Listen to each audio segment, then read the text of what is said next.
Every day, he rode beside her through the fields, quiet, humble, just another worker earning his keep. She never asked who he was, never noticed the way he studied the land she called home. But that night, when the banker came to take her house, a stranger stepped forward with a steady hand and a pen. It was him, the man who rode beside her in silence. And with one signature, he gave her back everything she'd lost. The sky broke open like something wounded. Thunder rolled across the valley in waves, shaking the barn doors on their rusted hinges and sending the horses into wild circles inside their stalls. Clara May was already soaked through, her boots sinking into mud that grabbed at her ankles with every step. The hay bales were still outside, 20 of them, lined up like soldiers waiting to drown. She'd meant to move them that morning, but the fence had needed mending, and the chickens had gotten loose. And by the time she'd remembered, the clouds had already swallowed the sun. She dragged the first bale toward the barn, her shoulders screaming, her breath coming in ragged bursts. The rain wasn't gentle. It hammered down in sheets, turning the world into a blur of gray and brown, washing away the line between earth and sky. Lightning split the darkness, and for a moment everything stood still, frozen in white light, before the thunder followed, so close she felt it in her chest. "Come on," she muttered, heaving another bale. "Come on, come on." Behind her, something crashed. She spun around, heart hammering, and saw the gate swinging open, one hinge torn loose. Her mare, Rosie, the only animal worth anything on this dying ranch, bolted through the gap, eyes wide with panic, hooves throwing up mud as she raced toward the open fields. "No!" Clara dropped the hay and ran, slipping, catching herself, running again. "Rosie, Rosie, stop!" But the mare didn't stop. She was already past the fence line, heading toward the creek that would be swollen and dangerous by now, and Clara knew, she knew, that if she lost that horse, she'd lose everything. The ranch, the land, the last thread of pride she'd been clinging to since her husband died. She ran harder, ignoring the rain, ignoring the way her lungs burned, ignoring the voice in her head that said, "You're not fast enough, you never were." And then, a figure stepped out from the tree line, tall, dark against the storm, moving with a kind of calm that didn't belong in chaos. Clara skidded to a halt, breath catching, as the stranger raised one hand, slow, steady, and stepped into Rosie's path. The mare reared, wild-eyed, hooves flashing, but the man didn't flinch. He just stood there, hand outstretched, and spoke something Clara couldn't hear over the rain, something low and steady, like the voice of the earth itself. Rosie hesitated. Her hooves hit the ground. She snorted, shook her head, but didn't bolt. The stranger stepped closer, spoke again. This time, the mare lowered her head, ears flicking forward, and let him take her by the halter. Lightning flashed again, and Clara saw his face, not young, but not old either. Weathered, like wood left too long in the sun. Eyes that held something she couldn't name, weariness maybe, or something older than that. He led Rosie back toward her, boots squelching through mud, hat pulled low against the rain. When he reached the gate, he guided the mare inside, then turned to face Clara for the first time. She stood there, dripping, chest heaving, staring at him like he'd materialized out of the storm itself. "She's safe," he said. His voice was quiet, rough around the edges, like he didn't use it much. Clara blinked rain out of her eyes. Thank you. I don't know how." She stopped, swallowed. "Thank you." He nodded once, didn't smile, didn't ask for anything. She should have been afraid, should have questioned who he was, where he'd come from, why he was standing on her land in the middle of a storm. But all she felt was bone-deep exhaustion and a strange, fragile relief that someone, anyone, had been there when she needed them. "You look like you could use some help," he said, glancing toward the hay bales still scattered across the yard. Clara followed his gaze. The rain was coming down harder now, turning the ground into a river. If she didn't move those bales soon, they'd be ruined, and she couldn't afford to lose them, couldn't afford to lose anything else. She looked back at the stranger, studied him. His clothes were worn but clean. His hands, she noticed his hands, were calloused, scarred, the hands of someone who knew work. But there was something else, too. Something in the way he held himself. Not proud, exactly, but not broken either. "I can pay you," she said, even though she couldn't. "Not much, but don't need pay." He was already walking toward the hay. "Just need to get out of the rain." She stood there for a moment longer, watching him lift the first bale like it weighed nothing, and felt something shift inside her chest.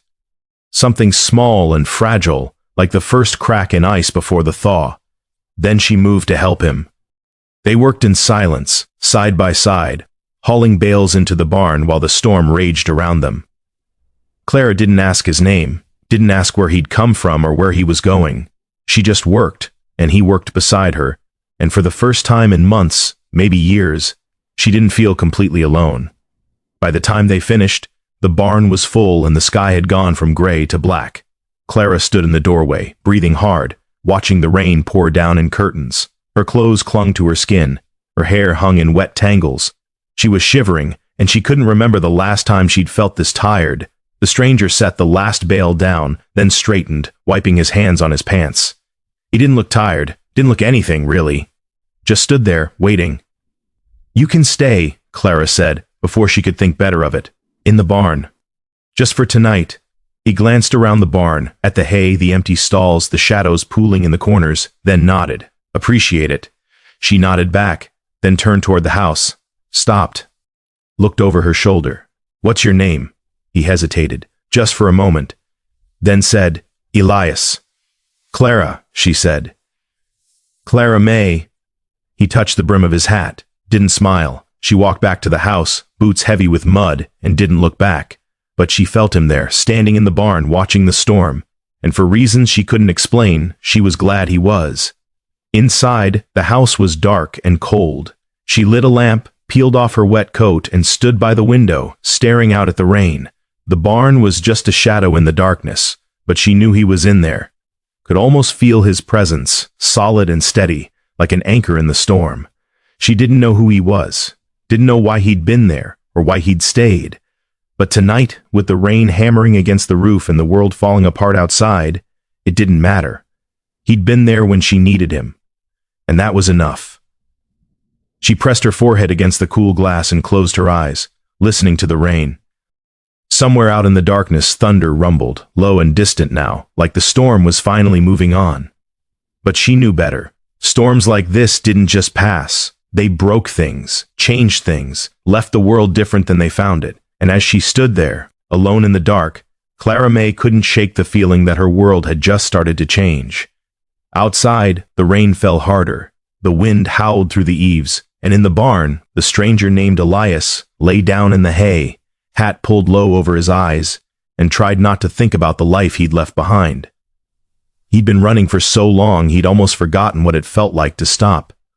But tonight, in this barn, on this dying ranch, with the rain pounding down, and a woman who didn't know his real name sleeping in the house beyond, tonight he stopped, and for the first time in years he let himself rest. The lamp in the house flickered once, twice, then steadied. Clara stood at the window a while longer, watching the storm, before finally turning away. She climbed the stairs to her room, peeled off her wet clothes, and crawled into bed, too tired to think, too tired to worry. But before she closed her eyes, she thought of him. The stranger, Elias, the man who'd stepped out of the storm like he belonged there. She didn't know why, but she had the strangest feeling that he'd been looking for something, and maybe, just maybe, he'd found it here. Outside, the storm turned the land into a mirror of her own life, flooded, fragile, but still standing. And somewhere in the darkness between the thunder and the rain, the world held its breath, waiting. By morning, the rain had passed, but the stranger's silence stayed. Dawn came pale and uncertain, slipping through the cracks in the barn like something afraid to be seen. Elias woke to the sound of nothing. No rain, no thunder, just the soft rustle of hay beneath him and the distant call of a rooster somewhere beyond the walls. He lay still for a moment, staring up at the rafters, at the dust motes drifting through thin beams of light, and tried to remember the last time he'd slept through a whole night. He couldn't. He sat up slowly, muscles stiff, and reached for his hat.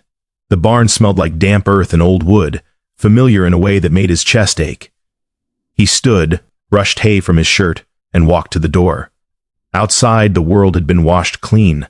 The fields stretched out before him, golden and endless under a sky scrubbed blue by the storm.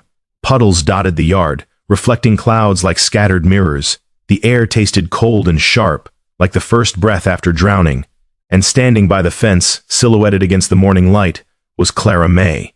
She had her back to him, one boot propped on the lowest rail, staring out at something he couldn't see. Her hair was loose, catching the wind, and for a moment she looked like a painting, something fragile and stubborn all at once, something the world hadn't quite managed to break. He didn't call out, just watched. After a while she turned, as if she'd felt him there, and their eyes met across the yard. Neither of them spoke. She nodded once, a small, careful gesture, and he nodded back. Then she turned and walked toward the house, and he knew, without her saying it, that he was supposed to stay. So he did. The days stretched out after that, golden and slow like honey poured from a jar. Elias didn't ask for work, he just found it. The fence along the east pasture had 3 posts rotted through, leaning like drunks. He spent the first morning digging them out, setting new ones, tamping down the earth with steady, methodical strokes. Clara watched from the porch, arms crossed, coffee cup steaming in her hands, and didn't say a word. By afternoon, he'd moved on to the chicken coop, where the wire had come loose and the hens were getting ideas about freedom. He worked quietly, tools borrowed from the barn, sweat darkening his shirt despite the cool air.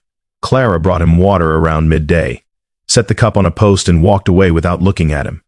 He drank it slowly, tasting the mineral tang of well water, and set the cup back where she'd left it. That night she cooked beans and cornbread, and he ate on the porch steps while she ate inside. They didn't speak, didn't need to. The second day, he fixed the latch on the barn door. The third, he cleared the drainage ditch that had clogged during the storm. The fourth, he reshod one of the horses, a gelding with a cracked hoof, and Clara stood in the doorway watching his hands move with a sureness that made her uneasy. "You know horses," she said finally. "Some." He didn't look up. "Where'd you learn?" He paused, just for a heartbeat, then said, "Here and there." She didn't push, just nodded and walked away, and Elias let out a breath he hadn't known he was holding. The truth was a weight he carried everywhere, heavy and sharp-edged, like broken glass sewn into his pockets. He'd been carrying it so long, he'd almost forgotten what it felt like to set it down. But here, on this ranch, with this woman who asked so little and expected even less, he could almost pretend it didn't exist. The townsfolk started talking by the end of the first week. Clara heard it at the general store, where she'd gone to buy flour and nails. The clerk, a thin, pinch-faced woman named Ida, leaned over the counter and said, loud enough for the whole store to hear, "Heard you took in a drifter, Clara May." Clara set her coins on the counter without looking up. "Hired a hand." "Hired?" Ida's eyebrows climbed. "With what money?"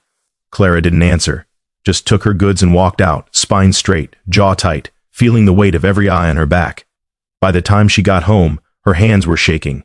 Elias was on the roof, hammering shingles into place where the storm had torn them loose. He glanced down when she rode up, saw the look on her face, and climbed down without a word. "They're talking," Clara said, tying her horse to the post. "The whole town. Let them. It's not that simple." "It is." He picked up another shingle, tested its weight. "They'll talk no matter what you do. Might as well give them something worth talking about." She stared at him, this man who'd appeared out of nowhere and acted like he had every right to be here, and felt something twist in her chest. Anger, maybe, or fear, or something dangerously close to gratitude. "Why are you doing this?" she asked. "Doing what?" "This." She gestured at the roof, the fence, the yard. "All of it. You don't owe me anything." He looked at her, then really looked, and for a moment she saw something flicker behind his eyes. Something old and tired and deeply, deeply human. "Maybe I owe somebody," he said quietly. And before she could ask what he meant, he turned and climbed back up the ladder. Clara stood there a long time staring up at him before finally going inside. That night, she couldn't sleep. She lay in bed, staring at the ceiling, listening to the wind move through the cottonwoods. Downstairs, the ledger sat on the kitchen table, open to a page filled with numbers she couldn't make sense of anymore. Debts, loans, interest compounding like a slow poison. She'd been drowning in those numbers for 2 years, ever since the fever took her husband and left her with a ranch she didn't know how to run and debts she didn't know how to pay. Everyone had told her to sell, to take what little she could get and move to town, find work as a seamstress or a cook or whatever else women did when the world took everything from them. But she couldn't. This land, these fields, this house, the sky that stretched forever in every direction, it was all she had left, the only thing that proved she'd ever had something worth fighting for. So she fought, and kept losing. until the stranger came. She rolled over, pulling the blanket tighter, and tried not to think about what would happen when he left, because he would leave. They always did. Down in the barn, Elias lay awake too, staring at the rafters.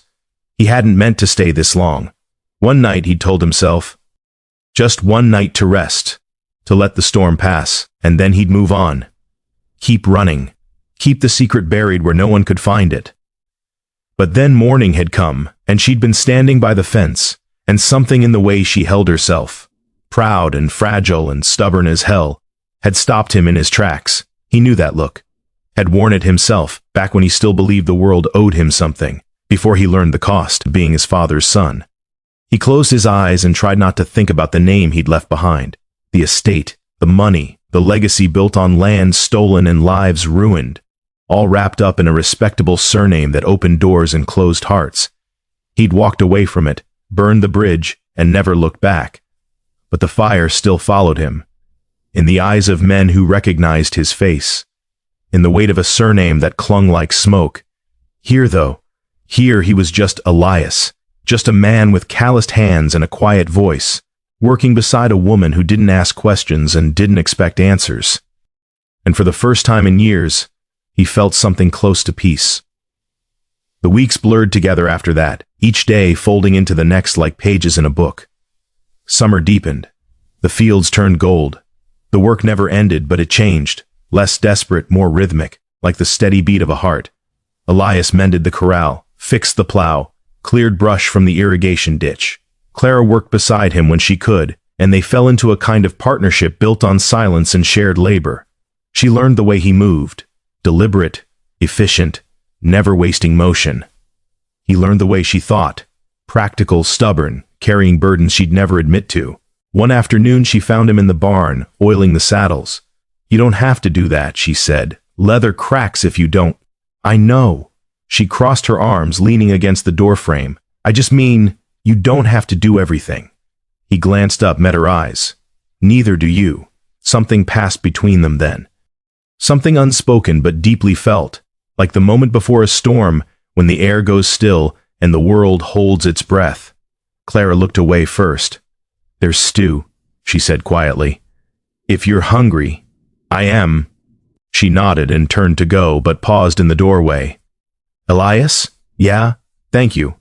He didn't answer, just watched her walk away, and felt the weight in his chest grow heavier. That night, they ate together for the first time, not on separate sides of the house, but at the same table, with the lamp glowing between them and the night pressing close against the windows. They didn't talk much, didn't need to. But when Clara passed him the bread, their hands brushed, and neither of them pulled away as quickly as they should have. Outside, the wind picked up, rattling the shutters, and somewhere in the distance, thunder rumbled, low and faint, like a promise the sky wasn't ready to keep yet. But peace has a way of stirring envy, and envy has sharp eyes. Autumn came slowly, like something afraid to announce itself. The cottonwoods along the creek began to turn first, edges of gold creeping through the green, then spreading like fire through paper. The air changed too, losing its weight, carrying the smell of dry grass and wood smoke from distant chimneys. Mornings arrived cold and sharp, breath visible in the half-light, and the sun climbed slower each day, as if reluctant to leave the horizon. Elias noticed the change in Clara before he noticed it in the season. She moved differently now, less guarded, still careful, still carrying that weight she refused to name. But something had softened around the edges. She laughed once, just once, when one of the hens stole his hat and ran across the yard with it flapping in her beak. It was a small sound, surprised out of her before she could stop it, but it hit him like a punch to the chest. He'd been here almost 2 months, and he'd never heard her laugh before. He wanted to hear it again. They fell into rhythms that felt older than the weeks they'd known each other. She woke before dawn and lit the stove. He woke with the first gray light and fed the animals. By the time the sun cleared the hills, they were both working, her in the garden pulling the last of the summer vegetables, him splitting wood for winter or mending whatever had broken overnight. Around midday, she'd bring coffee to wherever he was working. She never stayed long, just set the cup down, nodded, and walked away. But lately, she'd been staying, just a minute longer each time, standing beside him, sipping her own coffee, watching the valley stretch out below them in golden shadow. They didn't talk much during those moments. But the silence had changed. It wasn't empty anymore. It was full of things neither of them knew how to say, things that lived in the space between words, and waited for the right moment to be born. One afternoon, Clara climbed up to fix a loose board on the hayloft and didn't come back down.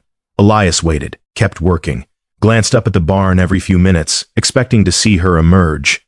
When she didn't, a cold knot formed in his stomach. He dropped the post he'd been setting and walked to the barn. Clara? No answer. He climbed the ladder to the loft, pulse quickening, and found her sitting against a hay bale, face pale, one hand pressed to her forehead. "I'm fine," she said, before he could ask. "You're not just tired?" He crouched beside her, close enough to see the dark circles under her eyes, the way her hands trembled. "When's the last time you ate?" She didn't answer. "Clara, this morning, I think." She closed her eyes. "Maybe yesterday." He bit back the words that wanted to come, angry, frightened words about how she couldn't keep doing this, couldn't keep running herself into the ground like the land would disappear if she stopped moving. But he knew better, knew that she'd been doing this so long, she didn't know how to stop. "Come on," he said quietly, offering his hand. She looked at it for a long moment, then took it. He helped her down the ladder, one rung at a time, his hand steady on her back. She didn't protest, didn't pull away. And that scared him more than anything else. In the house, he sat her at the table and lit the stove. Found bread and butter, eggs, the last of the ham. Cooked while she sat there, silent, staring at nothing. When he set the plate in front of her, she looked up at him with something in her eyes he couldn't name. "You don't have to eat." She ate. He sat across from her, watching to make sure she finished, then made her drink a full glass of water. Only when some color had returned to her face did he let himself breathe. "You can't keep doing this," he said quietly. "I don't have a choice." "You do." "No." She set the glass down, met his eyes. "I don't. This ranch, this land, it's all I have. If I stop, if I let it fall apart." Her voice cracked. "Then what was it all for? All the years, all the work, everything we—" She stopped, swallowed. "I can't stop." Elias looked at her. This woman who'd been fighting alone for so long she'd forgotten what it felt like to have someone fight beside her, and felt something shift inside his chest. Something dangerous. Something that felt like a door opening in a room he'd locked years ago.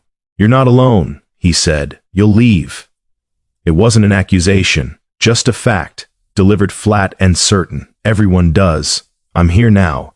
For how long?" He didn't answer. Couldn't. Because the truth was, he didn't know. Had been asking himself the same question every night, staring up at the barn rafters, feeling the weight of his real name pressing down like a stone on his chest. He should leave, should keep moving before someone recognized him, before the past caught up and destroyed the fragile peace they'd built here. But every morning, he woke up and stayed, and every day, it got harder to imagine leaving. "Rest," he said finally. "I'll handle the evening chores." "Elias, rest." She held his gaze for a moment longer, then nodded, stood slowly, swaying just slightly, and walked toward the stairs. At the bottom, she paused and looked back at him. "Thank you," she said quietly. He nodded, watched her climb the stairs, each step careful and measured, until she disappeared into the shadows above. Then he sat there alone in the kitchen and let his head drop into his hands. He was in trouble. The kind of trouble that didn't end well, the kind that left scars. But when he closed his eyes, all he could see was her, standing by the fence that first morning, proud and stubborn and so desperately tired. And he knew, with a certainty that terrified him, that he couldn't leave. Not yet. Not until he knew she'd be okay. The days grew shorter after that. The sun setting earlier each evening, painting the valley in shades of amber and rust. Clara rested for 2 days, and Elias ran the ranch alone. He didn't mind. The work was familiar, grounding, the kind that let his mind go quiet and his hands remember rhythms older than thought. He fed the animals, mucked the stalls, checked the fence lines, hauled water from the well. At night, he cooked simple meals and left them on the stove for her to find. She came down on the third morning, moving slowly but steadier, and found him in the barn. "I'm better," she said. "Good. I can work. I know." She crossed her arms, studying him. "You're not going to argue. Would it matter if I did?" A ghost of a smile touched her lips. "No. Then I won't waste my breath." They worked together, that day, side by side, falling back into the rhythm they'd built over the past months. But something had changed. The air between them felt different. Warmer, closer, like the space had shrunk even though neither of them had moved. He caught her watching him sometimes when she thought he wasn't looking, and she caught him doing the same. Neither of them said anything about it. One evening, as the sun dropped below the hills and the sky turned to fire, they sat on the porch steps together. It had become a habit, this quiet moment at the end of the day, when the work was done and the world softened into twilight. Clara had a cup of coffee in her hands. Elias had his hat in his lap, turning it slowly, watching the last light fade from the valley. "My husband built this porch," Clara said suddenly. Elias glanced at her. She was staring out at the fields, her face unreadable. "He said every house needs a place to watch the sunset." She smiled faintly. "I told him that was impractical, that we had too much work to sit around watching sunsets." "What did he say?" "He said that was exactly why we needed it." She took a sip of coffee. He was right. About a lot of things. Elias didn't know what to say to that, so he just sat there, listening to the wind move through the grass, and let her talk. "He died 3 years ago," she continued quietly. "Fever. Took him in less than a week." She shook her head. "I keep thinking, if I'd been faster, if I'd gotten the doctor sooner, if I'd—" She stopped, swallowed. "But I wasn't, and he's gone. And this ranch is all I have left of him. That's why you can't let it go." "Yes." She looked at him then, and her eyes were bright with something that might have been tears. "Everyone thinks I'm a fool, that I should sell, move on, find something easier. But I can't. This place," her voice broke, "it's all I have that proves we were here, that we mattered." Elias felt something crack inside his chest. Because he understood, God help him, he understood exactly what she meant. He'd spent his whole life trying to escape a legacy he didn't want, running from a name that carried more weight than any man should have to bear. But she was running toward hers, holding on with both hands, refusing to let go even as it dragged her under. And he didn't know which of them was braver. "You matter," he said quietly. She looked at him surprised. "This place, your husband, the life you built, it matters. But so do you. And if you work yourself to death trying to hold on to it—" He stopped, searching for words. "He wouldn't want that. You didn't know him, no. But I know you." He met her eyes. "And I know you're strong enough to survive anything, even this." She stared at him, lips parted, something shifting behind her eyes. For a moment, he thought she might cry, or argue, or stand up and walk away. Instead, she said, "How do you do that?" "Do what?" "See through people." He looked away. "Practice." She didn't press, just sat there beside him, close enough that their shoulders almost touched, and watched the last light die. When full dark came, she stood. "I should get inside." "Yeah." But she didn't move, just stood there, looking down at him, and he looked up at her, and the space between them felt electric, dangerous, like the moment before lightning strikes. "Elias?" "Yeah?" "I'm glad you stayed." His throat tightened. "Me too." She nodded, turned, walked to the door, paused with her hand on the frame, and looked back. Good night, Clara." She went inside, and he sat there alone, staring out at the dark valley, feeling the weight of what he'd just admitted settle over him like a blanket. He was glad he'd stayed, and that terrified him, because staying meant caring, and caring meant pain, and pain was something he'd spent years learning to avoid. But it was too late now. He cared. God help him, he cared. The next weeks unfolded like a dream, slow and warm and strangely weightless. They worked, they ate together most nights now, talking about small things, the weather, the animals, the fence that needed mending again. Nothing deep, nothing dangerous, but the conversations filled the house with a kind of warmth it hadn't held before, chasing out the loneliness that had lived in its corners for so long. Clara started to smile more, not often, and never for long, but enough that Elias found himself working just to catch those moments, hoarding them like treasures. And sometimes, just sometimes, when they passed each other in the barn or the yard, their hands would brush, and neither of them would pull away as fast as they should. One afternoon, he found her in the garden, pulling the last of the carrots.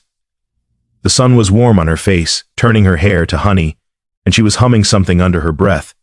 Just a few notes, barely a melody, but it stopped him in his tracks. She looked up, saw him watching, and stopped. "Sorry," she said, brushing dirt from her hands. "I didn't realize. Don't apologize." He walked closer, crouched beside her. "It was nice." She flushed, looked away. "My mother used to sing that. When I was little. She have a good voice?" "Terrible." Clara laughed, that sound he'd been chasing, and shook her head. "Absolutely terrible." But she sang anyway, said music didn't have to be pretty to be true. Elias smiled. "She sounds smart." She was. Clara's smile faded. "She's gone now, been gone a long time."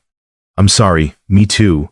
They worked together, in silence after that, pulling carrots and shaking dirt from the roots, and Elias tried not to think about how right this felt, how easy, how much like home.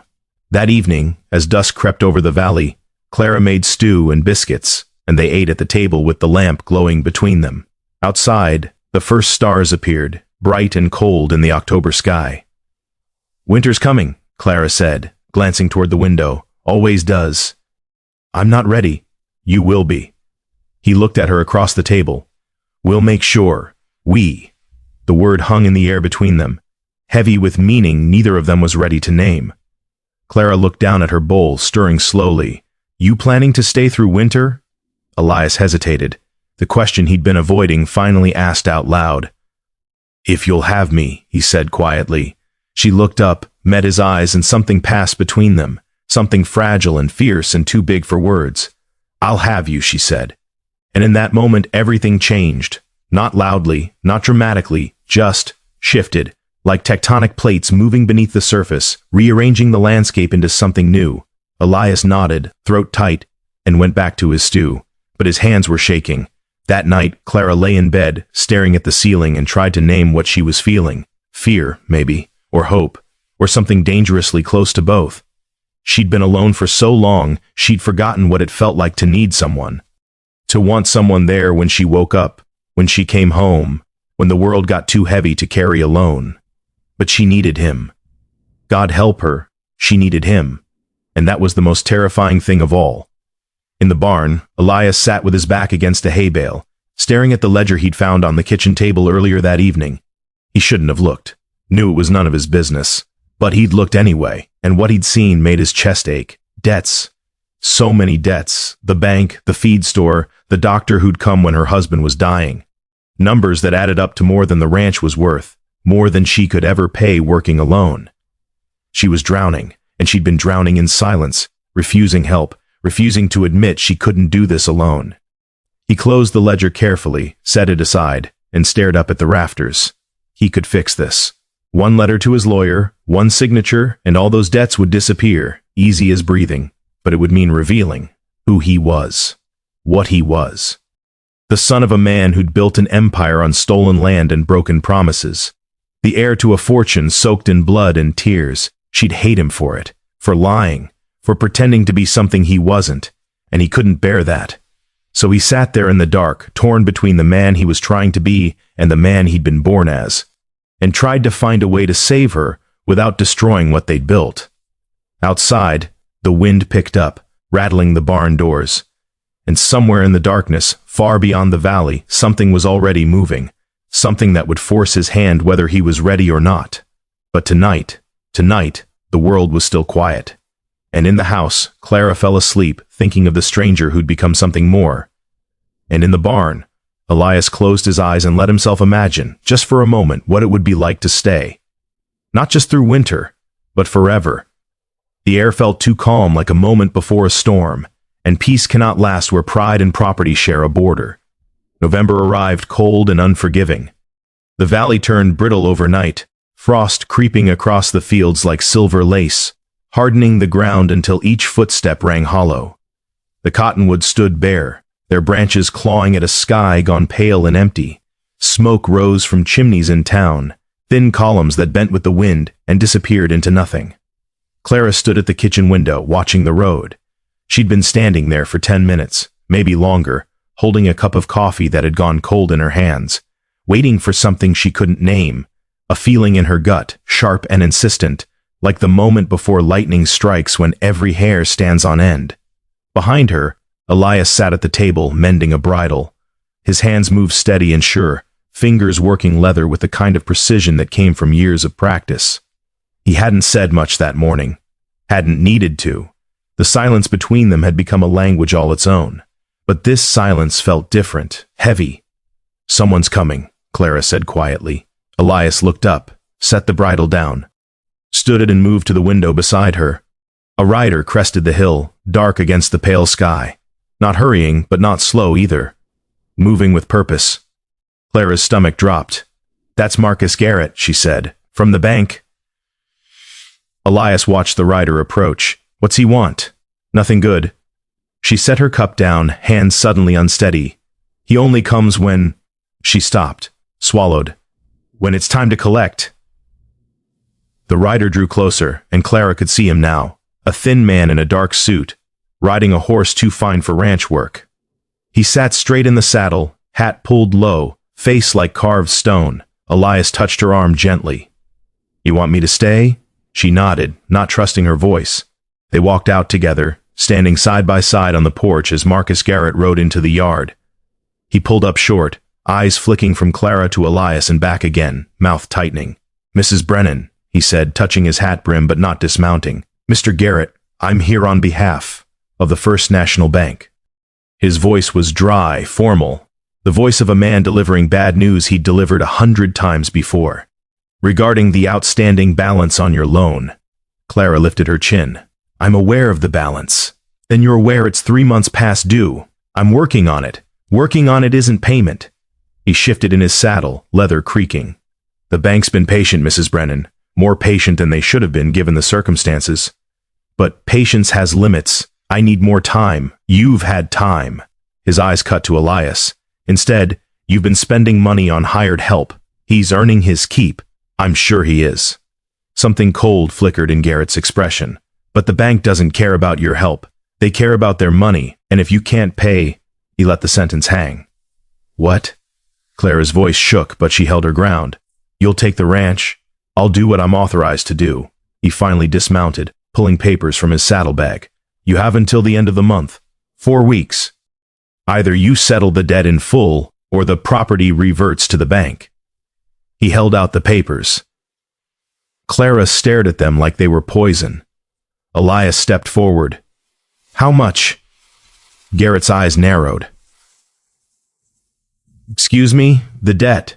How much?" "That's between the bank and Mrs. Brennan. I'm asking anyway." Something shifted in Garrett's face. Recognition, maybe, or suspicion. He studied Elias more carefully now, taking in the weathered clothes, the calloused hands, the stance of a man who'd grown up with authority even if he wasn't showing it now. $1,200, Garrett said slowly, plus interest. Clara made a sound, small, choked, and Elias felt it like a punch to the gut. $1,200, more than the ranch would bring at auction. More than she could earn in 5 years of good harvests. It was impossible, and everyone knew it. 4 weeks, Garrett said again, tucking the papers back into his bag. "That's all I can give you." He mounted his horse, looked down at Clara with something that might have been pity. "I'm sorry, Mrs. Brennan." "Really?" Then he turned and rode away, hoofbeats fading into the cold air. Clara stood frozen, staring after him, and Elias saw the exact moment something broke inside her. Saw her shoulders drop, her hands start to shake, her breath come faster. "Clara, don't." The word came out sharp. "Just don't." She turned and walked into the house, moving stiff and mechanical, like a doll on strings. Elias stood there alone in the yard, watching the banker disappear over the hill, and felt rage rise in his chest, hot and bitter and useless. He could fix this. One word, one signature. But at what cost? Inside, Clara sat at the kitchen table, staring at nothing. 4 weeks. 4 weeks to come up with money she didn't have, would never have, couldn't earn or borrow or beg. 4 weeks until everything she'd fought for, everything she'd bled for, was gone. She'd known this was coming, had seen it creeping closer for months, like a shadow growing longer with each setting sun. But knowing and facing it were different things. Now it was real. Now it was ending. She heard Elias come in behind her, heard him stop in the doorway, felt him watching. But she couldn't look at him, couldn't bear to see pity in his eyes, or worse. The moment he realized he'd been wasting his time here, working for a woman who couldn't even keep her own land. "I need to be alone," she said quietly. "Clara, please." He hesitated, then nodded, though she couldn't see it, and walked back outside. The door closed softly behind him, and Clara put her head in her hands and let herself break. Elias walked to the barn, each step heavy, mind racing. $1,200. He had 10 times that sitting in an account he hadn't touched in 2 years. Had more than he could spend in a lifetime. Money earned by a father who'd taken it from people like Clara. People who worked the land and trusted the wrong men and paid for it with everything they had. Blood money. He could write a check right now. Could ride into town, settle the debt, come back before sunset. Easy as breathing. But then she'd know, and everything would change. He stood in the barn, surrounded by tools and hay and the smell of horses, and tried to find a way through this that didn't end in disaster. There wasn't one. Either he told her the truth and lost her trust, or he stayed silent and watched her lose everything. Both options felt like dying. He was still standing there when the sound of hoofbeats brought his head up. More riders, 3 of them this time coming from the direction of town. His gut tightened. He walked out to meet them. They pulled up in the yard, ranch hands by the look of them, young and cocky, the kind of men who thought they were tougher than they were because they'd never been tested. The one in front grinned, showing teeth like a dog. "Well, well," he said, swinging down from his saddle. "The drifter." Elias didn't move. "Can I help you?" "We're here with a message." The man spat into the dirt. "From the folks in town. They're wondering why a woman like Clara Brennan needs a man like you hanging around. That's her business. See, that's where you're wrong." He stepped closer. "Everything that happens in this valley is our business. And when some stranger shows up, starts living in a widow's barn, getting ideas..." He shook his head. "People talk. Let them. Oh, we will." The man looked past Elias toward the house. "But we figured you should know. Clara's got a reputation to think about. And having some saddle tramp playing house isn't helping." Rage flared white-hot behind Elias's eyes, but he kept his voice level. "You finished?" "Not quite." The man smiled. "See, we did some asking around. And it's funny, nobody knows where you came from. Nobody's heard your name before, almost like you're hiding something." Elias went very still. The man noticed. His smile widened. "That's what I thought. So here's how it's gonna be. You pack your things, you ride out, and you don't come back. Otherwise..." He let the threat hang. "Otherwise what?" "Otherwise people might start asking more questions. And you don't strike me as the kind of man who wants questions asked." The other 2 riders laughed, harsh and ugly. Elias looked at each of them in turn, memorizing faces, measuring threats. 3 against 1. He could take them if it came to that. Had learned to fight in places these boys couldn't imagine, against men who'd kill you for looking at them wrong. But fighting would only make things worse. "I'll leave when Clara asks me to," he said quietly. "Not before. That's so. The man stepped closer, close enough that Elias could smell tobacco on his breath. "You're making a mistake. Won't be my first." They stared at each other, tension crackling in the space between them. Then the man spat again, shook his head and stepped back. "Suit yourself," he said, mounting up. "But don't say we didn't warn you." They rode off, laughing and shouting to each other, and Elias stood there alone in the yard, hands clenched into fists, breathing hard. This was spiraling, and he was out of time. That evening, the town of Cedar Falls gathered at the church for Sunday service. Clara didn't go, hadn't been in months. But she could imagine it. The pews filled with familiar faces, the hymns rising and falling, and afterward on the steps the whispers starting. "Did you hear about Clara Brennan? Taking in a drifter, they say. Shameful, really. Her husband barely cold in the ground. Always knew she couldn't manage that place alone." She sat on the porch, wrapped in a shawl, watching the sun sink toward the hills. Elias was in the barn, giving her space like she'd asked. But she could feel him there, a steady presence, and part of her hated how much she'd come to depend on it. She should tell him to leave, should send him away before this got worse, before the town turned their judgment into something more dangerous. But she couldn't bear the thought of facing this alone, of waking up tomorrow and the day after and the day after that with no one there, no one to share the weight, no one to remind her why she was fighting. She was so tired of being strong, so tired of carrying everything by herself. A tear slipped down her cheek and she wiped it away angrily. Behind her, the door opened. Elias stepped out, 2 cups of coffee in his hands. He set one beside her, then sat down on the steps, close but not touching. They sat in silence as the last light bled from the sky. "I can fix this," he said finally. Clara looked at him. "What? The debt. I can fix it." Her stomach dropped. "Elias, if you're offering to lend me money, not lend, then what?" He stared out at the darkening valley, jaw tight. "I have money. More than enough. I can pay off the bank tomorrow and you'd never have to worry about losing this place." Clara stared at him, mind reeling. "What are you talking about? You're a ranch hand. You've been working for room and board for 2 months. I know. Then how?" She stopped. Understanding crashed over her like cold water. "Who are you?"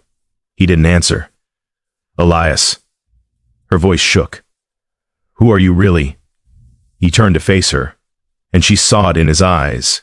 Guilt, fear, and something that looked like grief. "My name is Elias Dalton," he said quietly. The world tilted. Dalton. Everyone in the valley knew that name. Knew the estate on the hill, the mines that had made millions, the ruthless old man who'd owned half the county and crushed anyone who stood in his way. Knew the son who'd disappeared years ago after the old man died.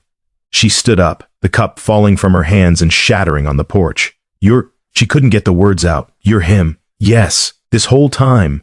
She backed away, shaking her head. "This whole time you've been lying to me? I wasn't lying. I just..." "What? Didn't mention you're the son of the man who ruined half the families in this valley?" Her voice cracked. "The man whose mines killed Clara's cousin, whose lawyers stole the Hendersons' land, whose..."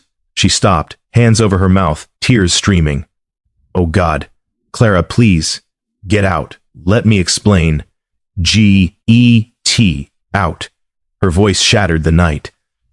Elias stood there, frozen, and for a moment she saw the man she'd come to know. Quiet, kind, steady as stone. But then the moment passed, and all she could see was the lie. The betrayal. The son of the enemy wearing a worker's clothes and calling it honesty. "I'm sorry," he said quietly. "I don't care. I never meant to hurt you, but you did." She wrapped her arms around herself, trembling. "You did." He nodded slowly, picked up his hat, walked down the steps toward the barn. Clara watched him go, tears blurring her vision, and felt something inside her shatter into pieces so small she'd never put them back together. Thunder rumbled in the distance, low and ominous. Inside the barn, Elias threw his few belongings into a saddlebag, hands shaking so badly he could barely grip the leather. He'd known this would happen. Had known from the first moment he decided to stay that it would end like this, in pain and betrayal and her looking at him like he was everything wrong with the world. But knowing hadn't made it hurt less. He saddled his horse in the dark, each motion automatic, mechanical. When he led the animal out, Clara was gone. The house sat dark and silent, windows like empty eyes. He stood there for a long moment, memorizing the shape of it. The porch where they'd sat together, the garden she'd tended, the fields they'd worked side by side. Home. It had almost been home. He mounted up, turned the horse toward the road, and rode into the night. Behind him, the first drops of rain began to fall, cold and relentless, washing away hoofprints, washing away everything. In the house, Clara sat at the kitchen table, surrounded by darkness, and wept. For the ranch she was losing, for the man she'd trusted, for the fragile, beautiful thing they'd built together that had just turned to ash in her hands. Outside, the storm rolled in, steady and cold, drowning the valley in rain. And somewhere on the road between the ranch and town, Elias rode through the downpour, hat pulled low, shoulders hunched against the wind. Not running this time, just leaving. Because sometimes, staying hurt worse than going. But even the longest night ends with a choice, to leave or to come back different. Winter came like a fist closing around the valley. The first snow fell 3 days after Elias left, soft and silent in the dead of night, covering everything in white.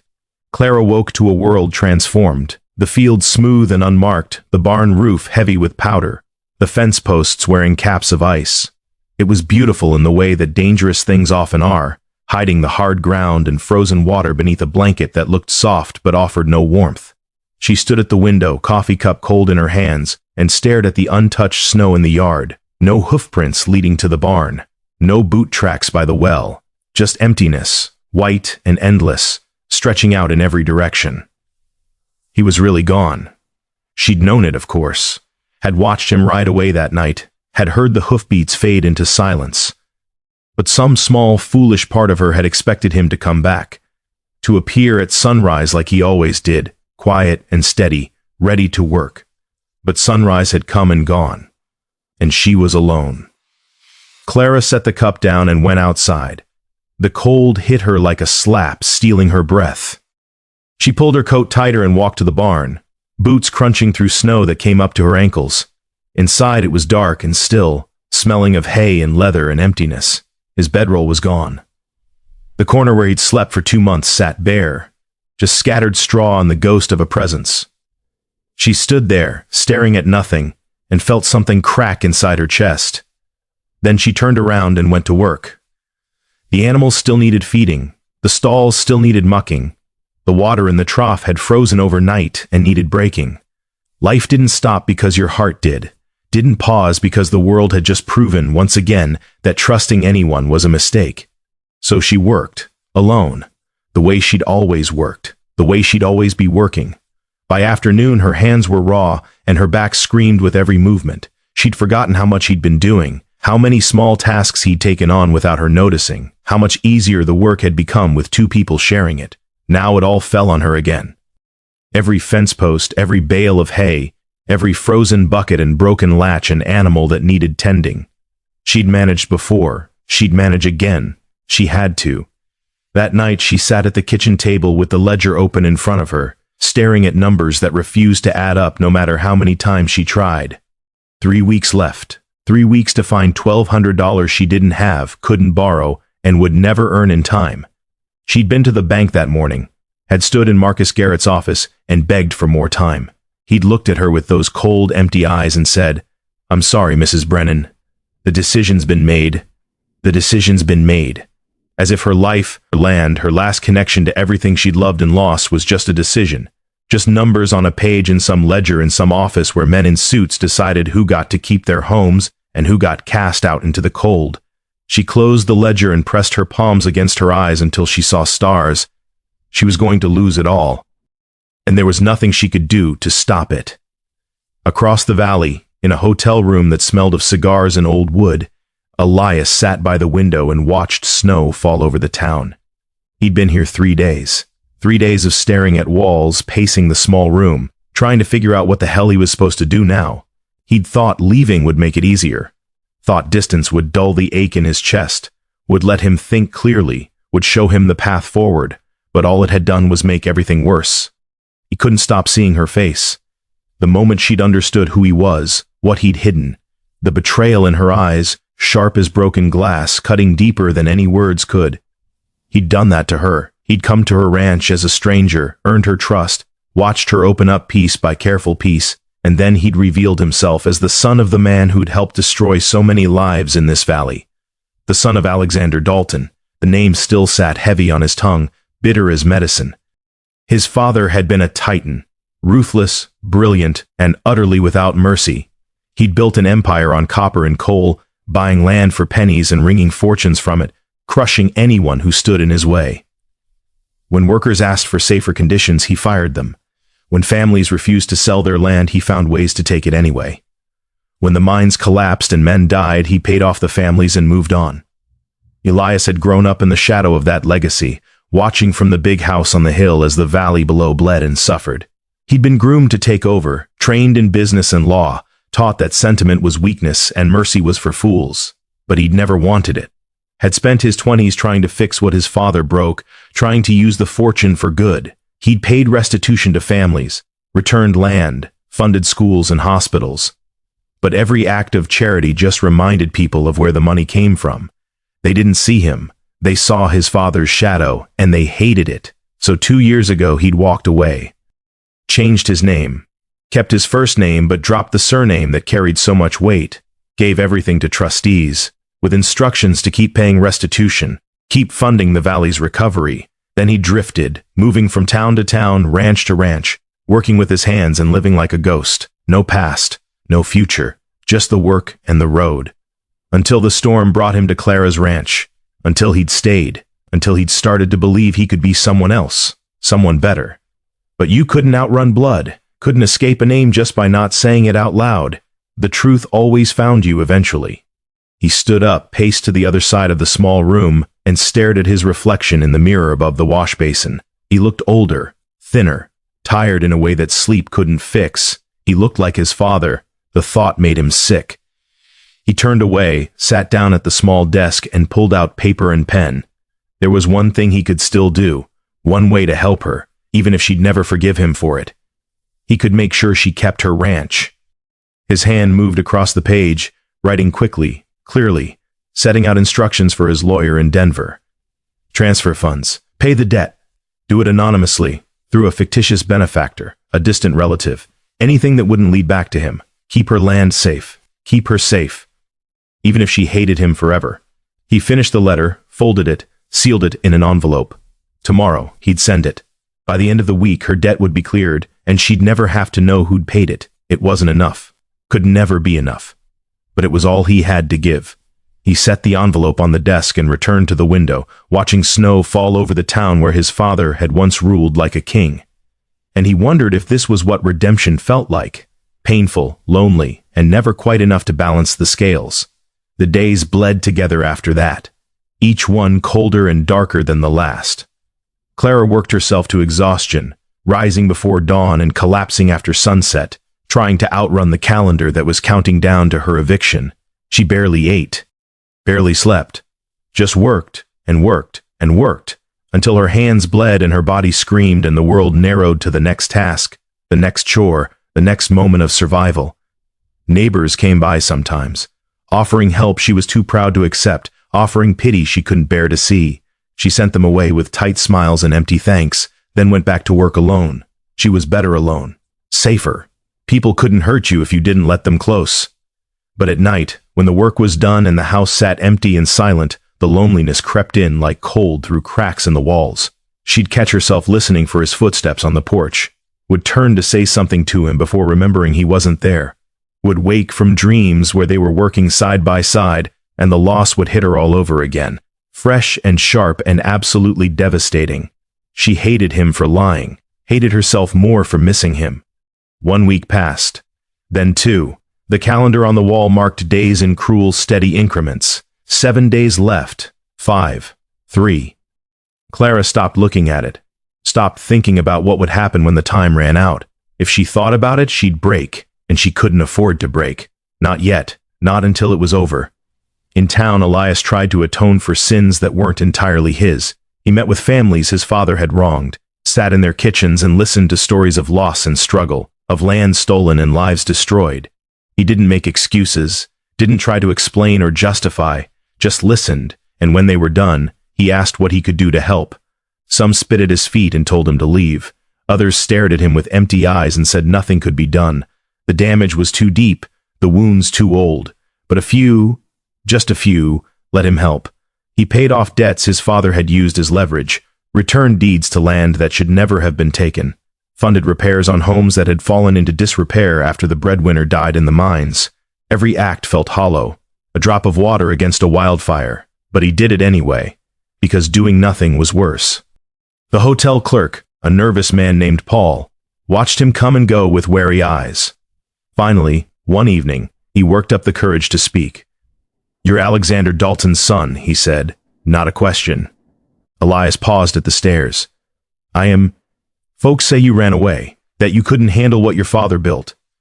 Folks say a lot of things." Paul hesitated. "Why'd you come back?" Elias looked at him, this small, frightened man who'd probably lost something to the Dalton name same as everyone else, and felt the weight of the question settle over him like a yoke. "To make it right," he said finally. "If I can." "Can you?" "I don't know." Paul nodded slowly. "Well, at least you're trying. That's more than your father ever did." Elias climbed the stairs to his room and sat in the dark, Paul's words echoing in his head. "That's more than your father ever did." Was it enough? Could trying ever be enough when the damage was so deep, so widespread, so woven into the fabric of this place that it would take generations to undo? He didn't know. But he had to believe it mattered. Had to believe that choosing to be different meant something, even if he never got forgiveness. Even if he spent the rest of his life trying to balance scales that would never level. Because the alternative, accepting that he was his father's son, that blood-determined fate, that he'd never be anything more than the legacy he'd been born into, that was unbearable. So he kept trying, kept meeting with families, kept signing checks and returning deeds and listening to stories that broke his heart.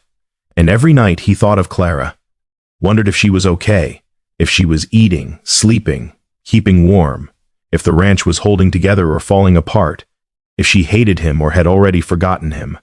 He ached to ride out there, to check on her, help her, see her face one more time, but he'd lost that right, had lost it the moment he'd chosen to hide who he was, and she'd trusted him anyway. So he stayed away, and tried to live with the choice. 3 days before the deadline, Clara sat on the porch and watched the sun set over the valley one last time. The sky was on fire, gold and orange and deep, bruised purple, colors so vivid they hurt to look at.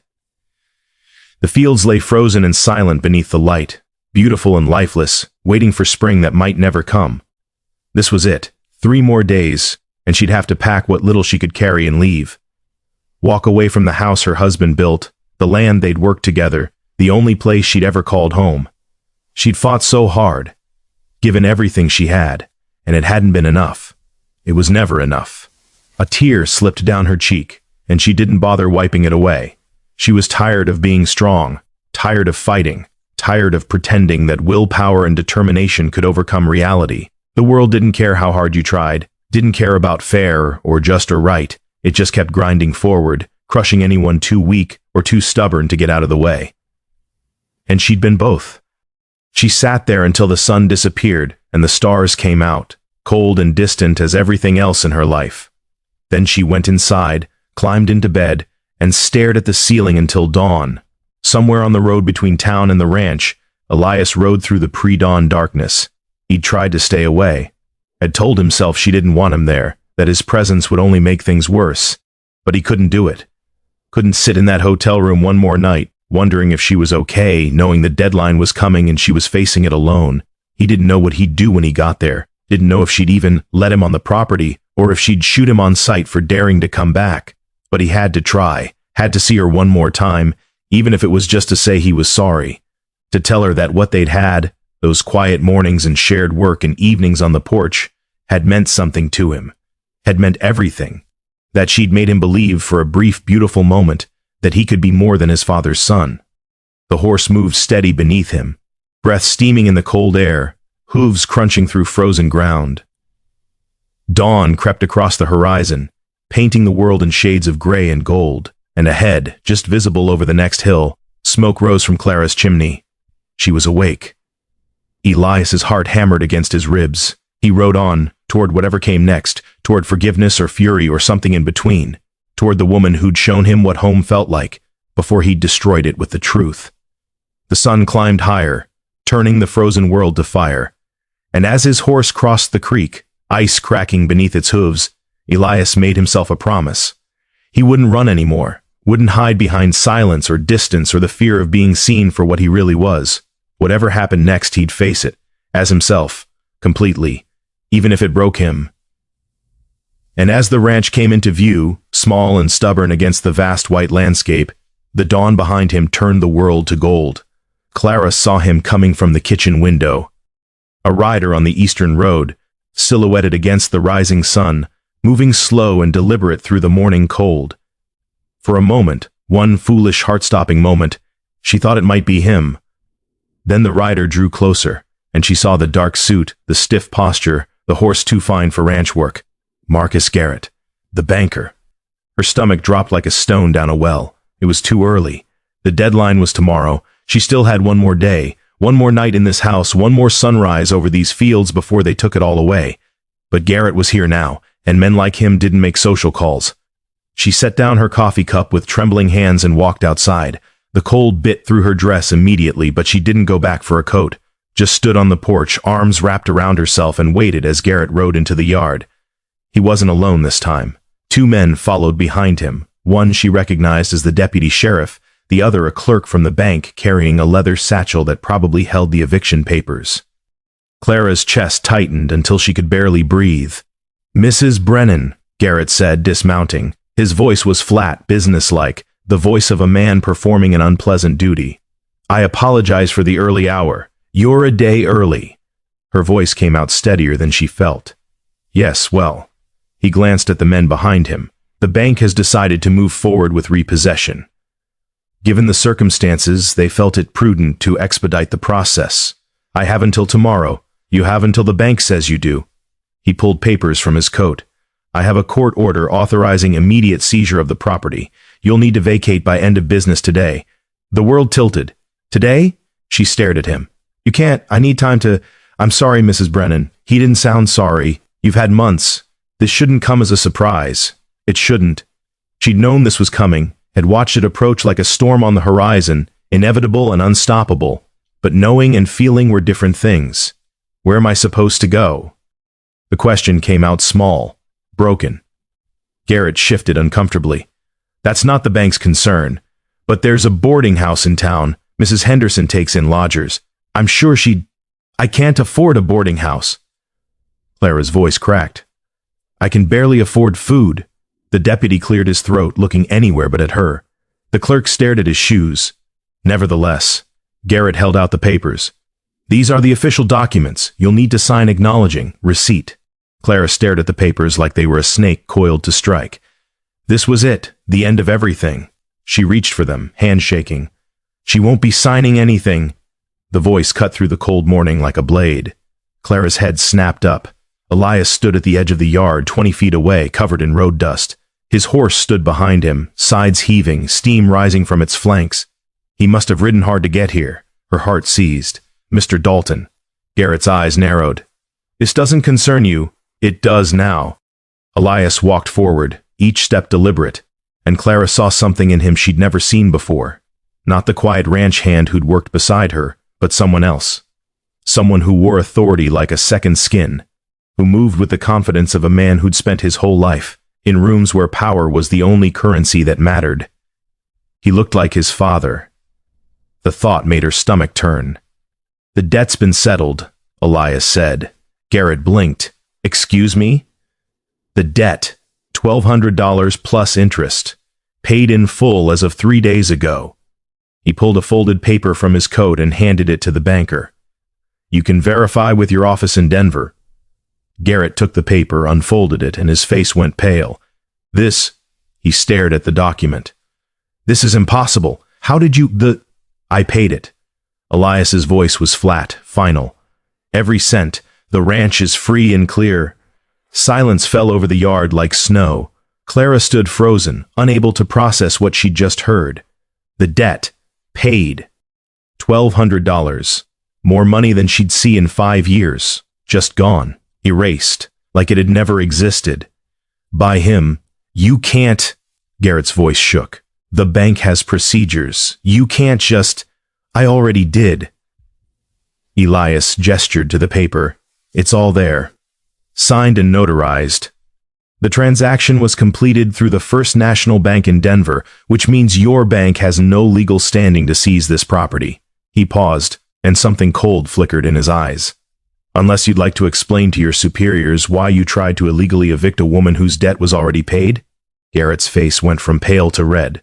This is highly irregular. So is moving up an eviction date without proper notice. Elias stepped closer, and Garrett actually backed up. Mrs. Brennan had until tomorrow. You came a day early, hoping she wouldn't have time to fight. That's not just irregular, Mr. Garrett. That's fraud. The deputy coughed, suddenly very interested in the horizon. Garrett opened his mouth, closed it, looked down at the paper in his hands. His jaw worked, but no sound came out. I suggest you take your men and leave, Elias said quietly, before this becomes more embarrassing than it already is. For a long moment nobody moved. Then Garrett folded the paper with sharp, angry movements and shoved it into his coat. The bank will need to verify this. Please do. And if there's any irregularity, there won't be. Garrett's mouth thinned to a line. He looked at Clara, then back at Elias, and something ugly flickered across his face. You think you can just buy your way out of everything, don't you? Just like your father. Throw money at a problem and make it disappear. My father would have bought the land out from under her and charged her rent to stay. Elias's voice went hard. I'm not my father. Aren't you? Garrett smiled, cold and cruel. You're still using his money, still playing God with people's lives, still thinking you can fix everything by opening your wallet. He glanced at Clara. Did she even know you were doing this? Or did you just decide what was best for her, same way men like you always do? The words hit like a physical blow. Clara flinched, because he was right. She looked at Elias, this man who'd hidden his identity, left without explaining, and now reappeared to save her without asking if she wanted to be saved, and felt something cold settle in her chest. He'd paid her debt. $1,200, money she could never repay, which meant the ranch wasn't hers anymore. Not really, it was his. You need to leave, Garrett said, mounting his horse. All of you. This matter is far from over. He rode off, the other two men scrambling to follow, and their hoofbeats faded into the distance, leaving Clara and Elias alone in the yard. The silence was deafening. Clara stood on the porch, staring at him, 1,000 emotions warring in her chest. Relief, anger, gratitude, betrayal, all tangled up until she couldn't tell where one ended and another began. Clara, Elias started. Don't. She held up a hand. Just don't. He stopped, waited. She descended the porch steps slowly, each one feeling like walking through water. Stopped a few feet away from him, close enough to see the exhaustion in his face, the dust on his clothes, the desperate hope in his eyes. You paid my debt, she said. Yes. Without asking me, you would have said no. Exactly. The word came out sharp. You didn't even give me the choice, because there wasn't a choice. You were going to lose everything. It was mine to lose. She pressed a hand to her chest. My ranch, my debt, my decision, and you took that from me. I saved it. You bought it. Her voice cracked. You bought my ranch, Elias. Just like your father bought half the valley. Just like men with money always do. You saw something you wanted, and you took it. That's not... He stopped, jaw clenching. I didn't take anything. The deed is still in your name. The land is yours. But I owe you $1,200. You don't owe me anything. Yes, I do. She was shaking now, from cold or anger or grief, she couldn't tell. That's how debt works. You paid it, which means I owe you, and I can never repay that much. Never. Which means, her voice broke, which means you own me. No. He stepped forward. Clara, no, I don't want... It doesn't matter what you want. Tears streamed down her face. Don't you understand? You did exactly what you said you'd never do. You used your money to solve a problem, to make a decision for me, to control my life without asking if that's what I wanted. I was trying to help. I didn't ask for your help. The words hung in the cold air between them. Elias looked at her like she'd struck him. His hands opened and closed at his sides, helpless. Would you rather be homeless? I'd rather have a choice. She wiped at her tears angrily. I'd rather struggle and fail on my own terms than be saved by someone who thinks money solves everything. I don't think that... Then why did you do it? Because I love you. The words erupted from him, raw and desperate, echoing across the frozen yard. Clara froze. Elias stood there, breathing hard, looking as shocked as she felt that he'd said it out loud. I love you, he repeated, quieter this time. I've loved you since the first morning I saw you standing by that fence, too stubborn to admit you needed help. And when I left, all I could think about was you losing this place, losing everything, being thrown out into the cold with nowhere to go. So yes, I paid the debt. And I'd do it again. Because watching you lose everything would have destroyed me. Clara's throat tightened. But I didn't ask you to love me, she whispered. I know. I didn't ask you to save me. I know that too. He took a slow breath. But I couldn't just stand by and watch. I couldn't. She stared at him, this man who'd worked beside her, lied to her, left her, and now returned to rescue her in the exact way she'd told him not to. And she didn't know whether to hit him or thank him or fall apart right there in the snow. What do you want from me? She asked finally. Nothing. He shook his head. I want nothing. The money's gone. Consider it payment for the 2 months of room and board, or restitution for what my father took from this valley. Or just, he gestured helplessly. Call it a gift from a stranger. I don't care. But the debt's paid, Clara. You're free. And you? I'll leave, right now if you want. You'll never have to see me again. Her heart twisted, because that's what she should want. Should tell him to go, to take his guilt and his money and his complicated love somewhere far away where it couldn't hurt her anymore. But the thought of him leaving, really leaving forever this time, felt like drowning. I don't know what I want, she said honestly. He nodded slowly. That's fair. They stood there in the cold morning, breath steaming between them, and Clara tried to sort through the tangled mess of her feelings. He'd lied to her, but he'd also worked beside her when no one else would. He'd left her, but he'd come back. He'd paid her debt without asking, but he'd also saved her home. And he loved her. God help them both. He loved her. "The town's going to talk," she said finally. "Let them.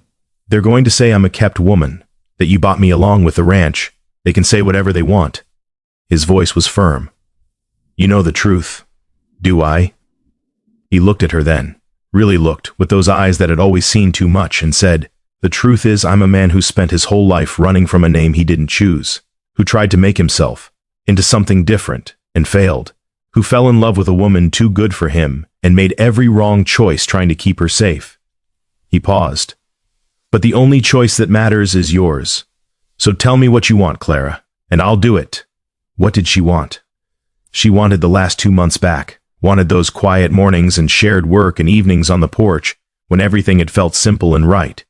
She wanted to trust him again, wanted to not feel like she owed him something she could never repay, wanted to stop being so angry and scared and confused.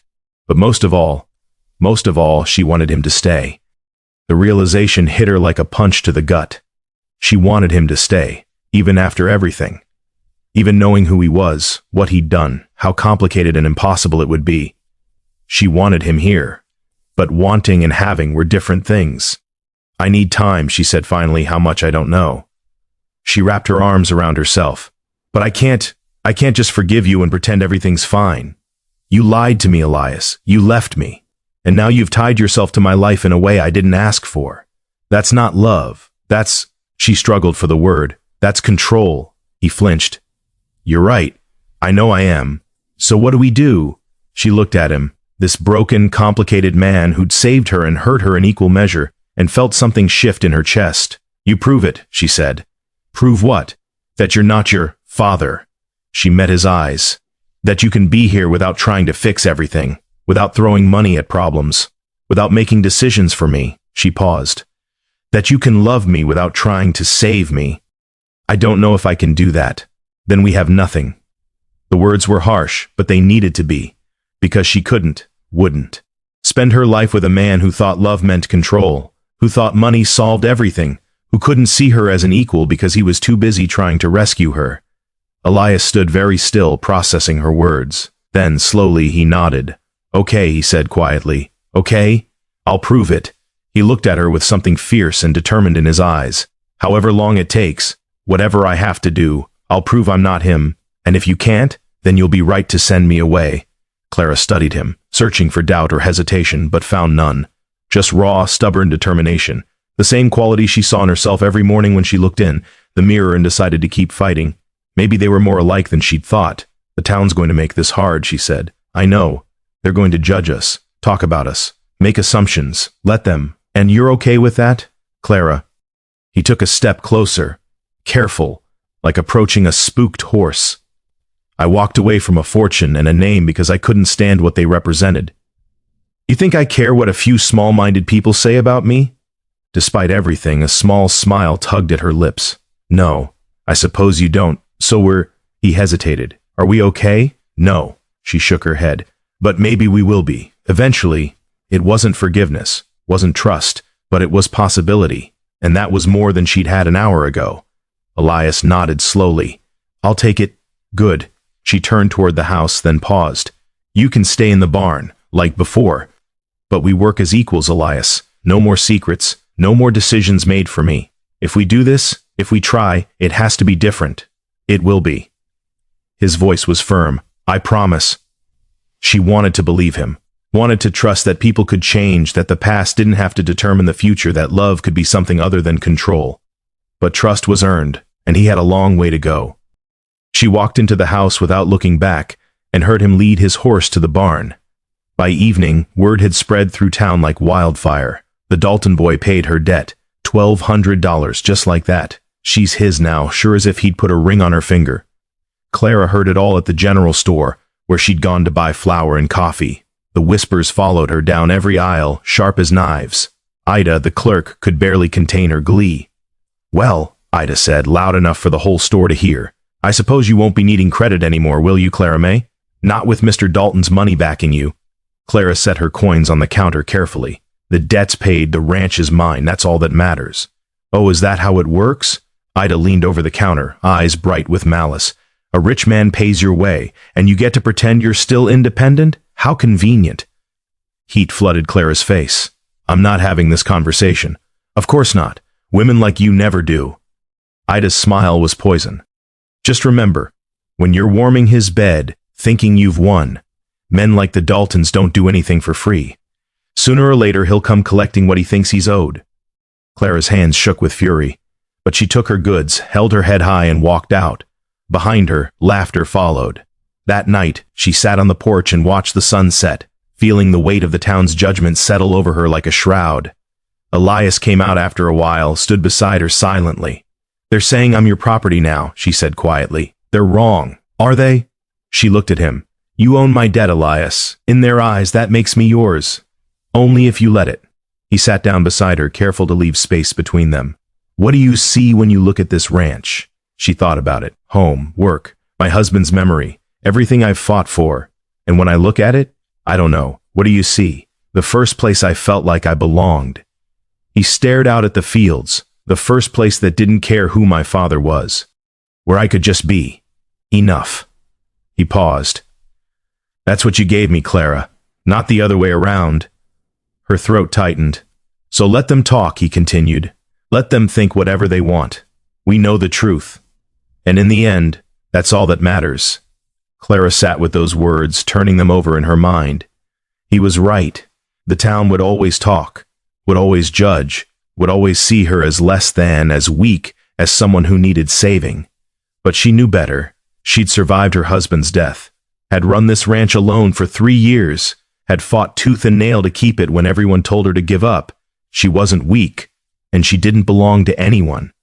Thank you, she said quietly. For what? For reminding me who I am. He smiled, small and genuine, and for the first time since he'd come back, something eased in her chest. They sat together as night fell, and this time, the silence wasn't heavy with unspoken things. It was just peace, fragile and new, but real.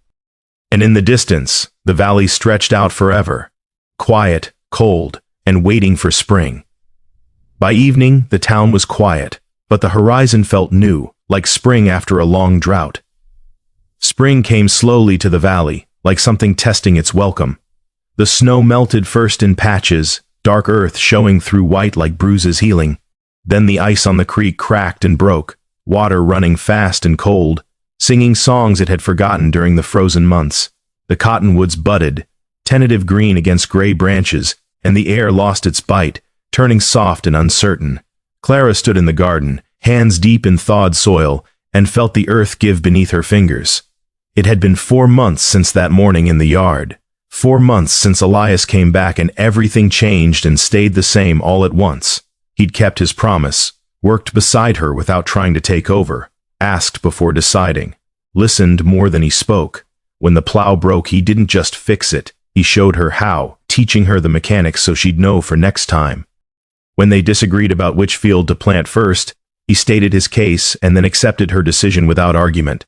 It was small things, mostly, but small things built trust the way single stones built walls, one at a time carefully placed, until something solid stood where there'd been nothing before. The town still talked, of course, still whispered when she came to church, the few times she went, still exchanged looks when she and Elias rode into town together for supplies, still treated her like a woman who'd sold herself for security, and him like the rich man who'd bought her. But the whispers had less power now, because she knew the truth, and slowly, so slowly she almost didn't notice, other truths began to surface. The Hendersons got their land back. Deeds that had been lost suddenly reappeared, signed over by a lawyer in Denver. The Martinez family found their father's name cleared of the charges that had ruined him, charges everyone knew had been false, filed by Dalton lawyers to seize their copper claim. The old widow Morrison, who'd lost her husband in the mine collapse 15 years ago, received a bank draft, anonymous, substantial, with a note that said only, for the years stolen. With deepest regret, one by one, the wounds Alexander Dalton had carved into this valley began to close, and people began to wonder. Some still spat when they said the Dalton name, but others, The ones who'd gotten their land back, their names cleared, their debts forgiven. They nodded at Elias when they passed him on the street. Didn't smile necessarily, but didn't look away either. It was something. Not forgiveness, maybe, but acknowledgement that he was trying to be different than his father had been. And in a place where grudges ran as deep as mine shafts, that was everything. Clara pushed a seed into the earth and covered it gently. Behind her, she heard Elias talking to one of the horses, that low, steady voice he used with animals and occasionally with her, when she was hurting and trying not to show it. She smiled despite herself. He was good with broken things, patient, gentle, like he understood what it meant to be wounded, and still expected to stand. "You planning to plant that whole garden today?" he called out. She looked up. He stood by the fence, shirt sleeves rolled to his elbows, hat pushed back, expression amused. "Depends," she said. "You planning to stand there watching, or you going to help?" "I was admiring your technique. My technique is getting dirt under my fingernails and hoping something grows." "Sounds like a solid plan." He walked over, crouched beside her. "What are we planting? Carrots, potatoes, some beans if the soil's ready." She glanced at him. "Your mother ever keep a garden?" Something flickered across his face. "No, we had gardeners for that." "Of course you did." She didn't mean it unkindly, just fact. Their worlds had been so different before they'd collided here, in this dirt, in this life they were building together. "I like this better," he said quietly. "Getting dirt under your fingernails, earning what I eat." He met her eyes, knowing where things come from. Being part of it instead of just consuming it. She studied him. This man who'd walked away from everything most people spent their lives chasing, who chose calluses and hard work and uncertain futures over mansions and servants and guaranteed comfort. "You ever regret it?" she asked. "Leaving?" He thought about it. "Sometimes I regret how I left, the people I hurt by disappearing without explanation." He paused. "But leaving itself? No. That was the only honest thing I'd done in years. And now I'm trying to do honest things every day." He picked up a seed, turned it over in his palm. "It's harder than I thought it'd be. Being honest. Being good." He looked at her. "My father was brilliant and ruthless, and absolutely convinced he was right about everything. I spent my whole life either trying to be like him or trying to be his opposite, but neither of those is the same as being myself." Clara pressed another seed into the earth. "So who are you?" "I'm still figuring that out." He planted his own seed, covered it carefully. "I think I'm someone who wants to build things instead of taking them. Someone who wants to earn trust instead of buying it. Someone who—" He stopped, swallowed. "Someone who wants to be worthy of you." Her hands stilled in the dirt. "Elias, you don't have to say anything." He kept working, not looking at her. "I know it's going to take time, maybe years, maybe forever. But I'm not going anywhere, so I've got time." Her throat tightened with emotion she didn't have words for. They worked together in silence after that, planting seeds in neat rows, covering them with earth and hope, and the faith that winter always ended, even when it felt like it never would. When they finished, Clara sat back on her heels and surveyed their work. "Think they'll grow? Most of them will." Elias stood, offered her a hand up. "Some won't. That's just how it works." She took his hand, his palm warm and rough against hers, and let him pull her to her feet. They stood there, hands still clasped, dirt under their nails and sun on their faces. And Clara realized something that made her chest ache. She trusted him, not completely, not the way you trust someone who's never hurt you, but the way you trust something you've built yourself, tested and retested, knowing exactly where the weak points are, and choosing to believe in it anyway.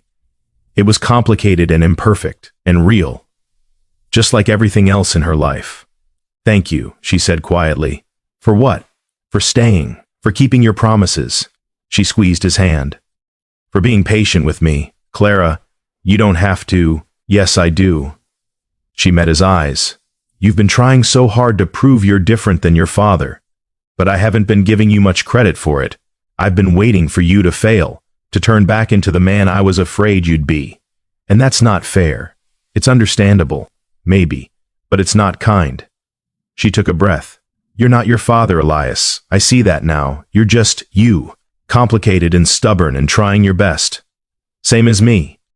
Something shifted in his expression, relief and gratitude, and something deeper that made her pulse quicken. "Does that mean—" He stopped, like he was afraid to hope. "Are we okay?" She considered the question. Thought about the last 4 months, the slow rebuilding of something broken, the careful trust and cautious hope. Yeah, she said finally, we're okay. His smile was like sunrise, slow and warm, and absolutely genuine, and before she could think better of it, Clara stood on her toes and kissed him. It was brief, chaste, just a brush of lips that tasted like spring and new beginnings. But when she pulled back, his eyes were bright with emotion. I love you, he said quietly. I know I said it before, at the worst possible time in the worst possible way, but I mean it. And I'll keep meaning it, whether you say it back or not. Clara's heart hammered against her ribs. She'd been so angry when he'd said it that first time, had heard it as control, as possession, as another way for him to bind her to him, but now it sounded like a gift. Freely given, no strings attached, no expectations of return. I don't know if I love you yet, she said honestly, but I'm getting there. That's enough. He tucked a strand of hair behind her ear, the gesture so gentle it made her ache. That's more than enough. They walked back to the house together, shoulders brushing, and for the first time in years, Clara felt something like contentment settle over her. The ranch was hers, the debt was paid, the man beside her was proving day by day that he could be trusted. It wasn't perfect, wasn't easy, but it was hers, and that was everything. The weeks unfolded like the petals of flowers opening, gradual and inevitable. They fell into new rhythms, different from before but just as comfortable. Mornings working side by side, afternoons when he'd read to her while she mended clothes, his voice steady and soothing. Evenings on the porch, watching the sun set, talking about everything and nothing. He told her about his childhood, the loneliness of growing up in a mansion full of servants but empty of warmth. About his mother, who'd died when he was young, and his father, who'd never recovered from the loss and buried his grief in work and cruelty. She told him about her husband, the kind, quiet man who'd loved this land and died too young. About the years of struggle after, the nights she'd cried herself to sleep, the mornings she'd forced herself to keep going because giving up felt like betraying his memory. They shared their scars, and found that they matched in places neither had expected. One afternoon, a group of townspeople rode out to the ranch. Clara saw them coming and felt her stomach drop, expecting trouble. But Elias just watched calmly, one hand resting on the fence post. It's okay, he said quietly. I know them. The group dismounted. 5 men and 2 women, faces Clara recognized, but had never spoken to much. The Martinez family, old widow Morrison, the Hendersons. Thomas Henderson stepped forward, hat in his hands. Mr. Dalton, Mrs. Brennan, Thomas. Elias nodded. What brings you out here? Henderson glanced at the others, then back at Elias. We came to say thank you. Elias went very still. You don't need to. Yes, we do. Henderson's voice was firm. What you've been doing, the land, the deeds, the money, it's more than we ever expected from a Dalton. More than we thought we'd ever see. He paused, struggling with words. Your father took a lot from this valley. From our families, we're not saying that's forgiven. But, he took a breath, we're saying we see what you're trying to do.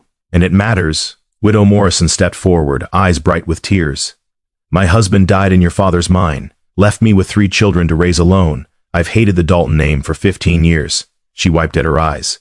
But you're not him. And what you gave me, that money, it meant my granddaughter could go to school, could have a future. That's not nothing. Rosa Martinez spoke next, her accent thick but her words clear. You gave us our land back, our name back, our pride back. She reached out and took Elias's hand. Thank you. Elias stared at them, and Clara saw his throat work, saw his eyes go bright.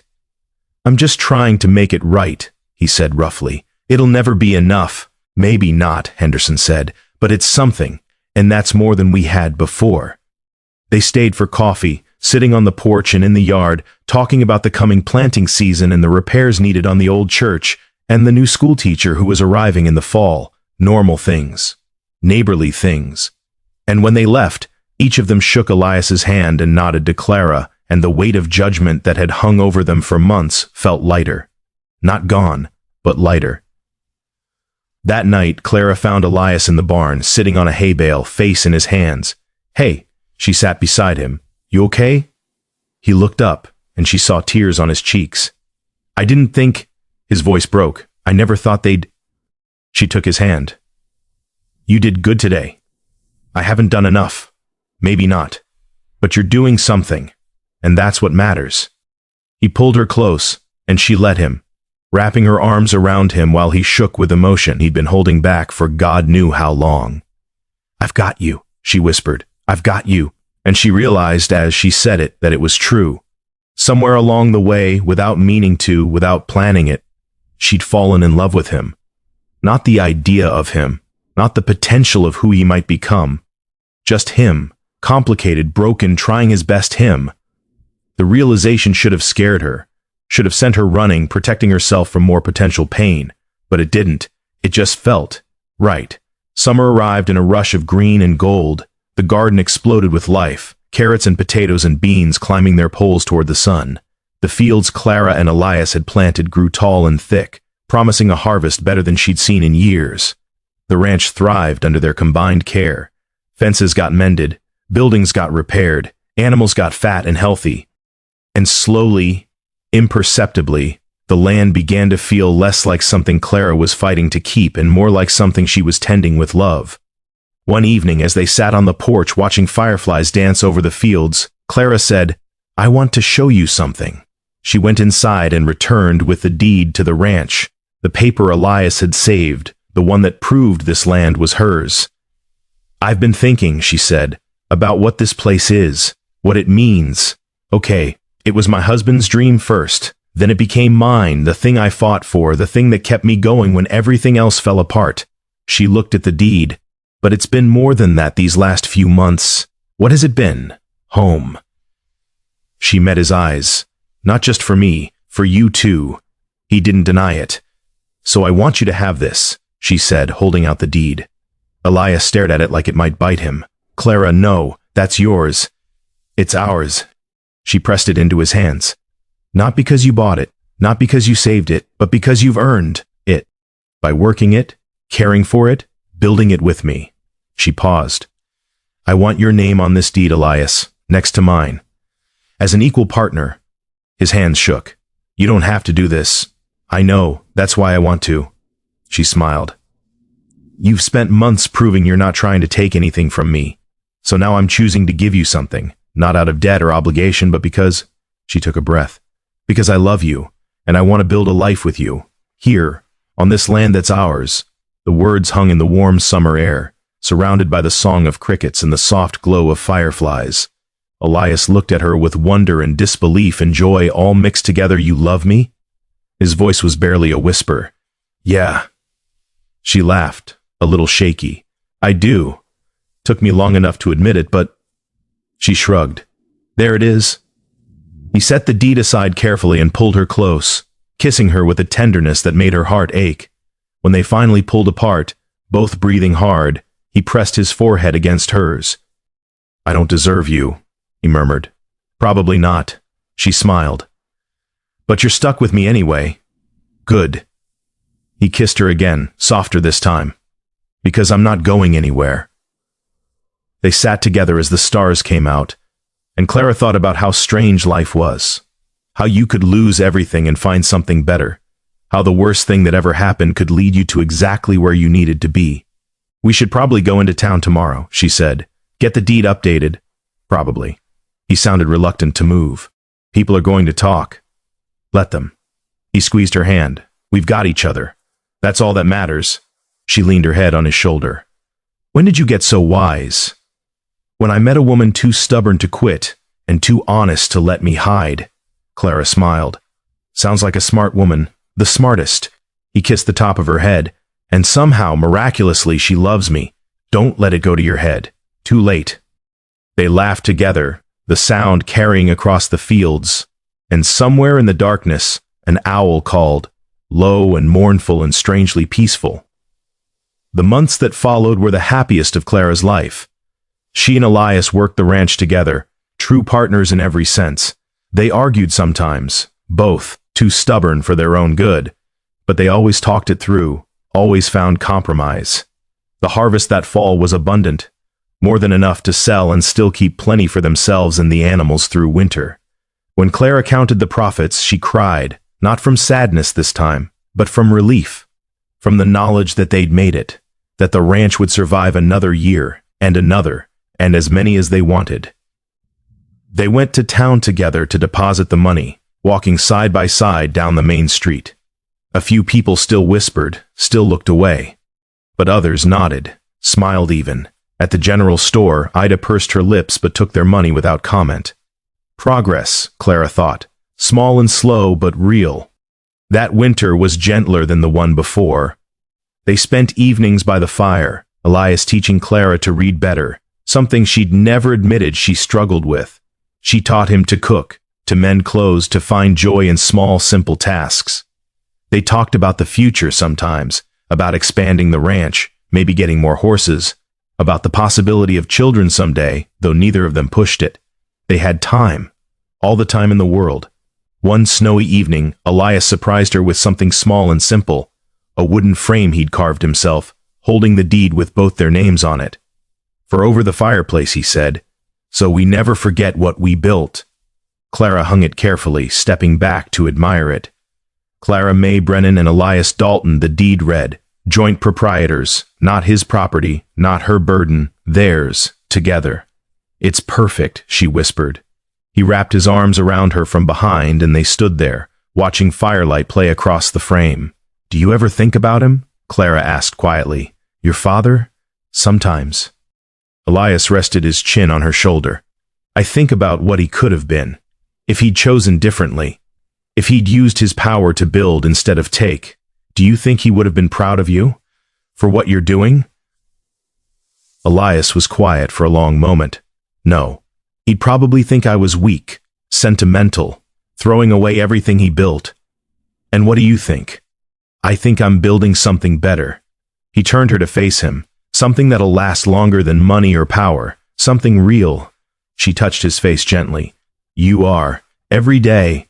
He smiled. We are. Yeah. She kissed him softly. We are. Spring came again as it always did. Clara stood in the garden, larger now, expanded to feed not just them but some of the families in town who were struggling. Elias had suggested it, and she'd agreed immediately. They had enough. More than enough. Might as well share it. The cottonwoods budded green along the creek. The fields waited for planting. The air smelled of earth and possibility. Elias came up beside her, 2 cups of coffee in hand. Their morning ritual. Beautiful day, he said. It is. She took the coffee, sipped it. Think this year's harvest will be as good as last year's. Better, probably. Soil's richer now, and we know what we're doing. Look at us. She smiled. Actual ranchers. Imagine that. He slipped an arm around her waist. The drifter and the widow. We're not those people anymore. No. He kissed her temple. We're not. They stood together looking out at the land they'd saved and built and learned to love. Not because it was easy, but because it was theirs. In town, the church bells rang, calling people to Sunday service. Clara and Elias didn't go. They had their own kind of worship, in the work, in the land, in each other. I was thinking, Clara said, maybe we should fix up the old cabin on the east pasture, could rent it out to someone who needs it, or give someone a place to start over. Elias nodded. Like someone gave me, you gave yourself a place to start over. I just happened to have a barn. Best barn I ever slept in. She laughed. You're ridiculous. And you love me anyway. God help me, I do. They walked back to the house, hand in hand, and Clara realized she couldn't remember the last time she'd felt afraid. Couldn't remember the last time she'd gone to bed worried she'd lose everything. The fear had lifted, replaced by something steadier. Hope, trust, love. The things that mattered more than money or land or names that carried weight. The things that lasted. That evening, they sat on the porch, their spot, worn smooth by months of evenings just like this one. The sun painted the valley in shades of gold and amber, and somewhere in the distance a hawk called, high and clear. Clara poured 2 cups of coffee and handed one to Elias. He took it with a quiet smile, fingers brushing hers. You never did tell me why you stayed, she said softly. A callback to a question she'd asked months ago when everything was still uncertain. He looked at her, and his smile deepened. Didn't need to. But this time, he elaborated. Because the first morning I woke up here, I looked out at those fields and felt something I hadn't felt in years. Peace. Like I'd finally found the place I was supposed to be. He paused. And then I met you, and I knew for certain. Knew what? That home isn't a place, it's a person. He took her hand. You're my home, Clara, always will be.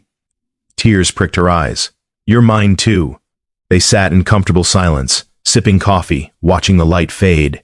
Above them, the first stars appeared, bright and cold and constant.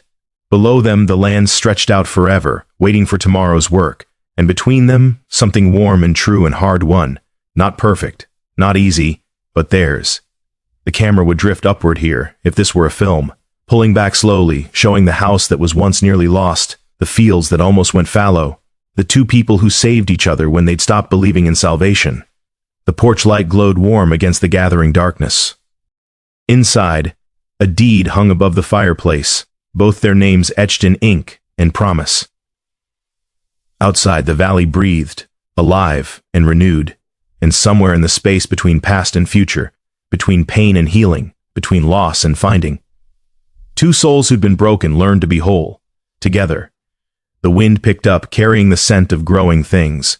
Clara leaned into Elias, and he wrapped an arm around her, and they watched the night settle over the land they'd built from ashes and hope. Think we'll be okay? She asked quietly.